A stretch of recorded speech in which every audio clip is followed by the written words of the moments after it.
Aucune épreuve ne veut dire que Dieu t'a abandonné. C'est vrai que par nos péchés, nous pouvons nous jeter dans la gueule du loup, dans la gueule du diable et nous faire malmener. Mais les épreuves ne veulent pas dire que Dieu n'est pas avec nous. Dieu est là. Il est toujours là.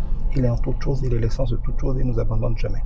Mais pour différentes raisons, Dieu va permettre des épreuves pour nous former, pour nous montrer qu'il faut changer de chemin, pour nous apprendre la patience, pour nous révéler aussi sa fidélité, sa puissance, sa capacité de nous délivrer. Parce qu'il ne peut pas y avoir de miracle de délivrance qui nous fasse glorifier Dieu s'il n'y a pas eu d'épreuve qui requiert la présence et l'intervention miraculeuse de Dieu. Pour différentes raisons. Et encore, pour la raison que vous suivez Dieu. Regardez Jésus, c'est parce que Dieu dit celui-ci est mon fils bien-aimé, parce qu'il était proche de Dieu, parce que maintenant il rentrait dans sa glorieuse destinée, que le diable s'est levé, il l'a persécuté, il est parti passer 40 ans dans le désert. C'est pareil pour Paul, c'est quand il a rencontré Dieu qu'il a commencé à être éprouvé le plus. C'est pareil pour chacun de nous.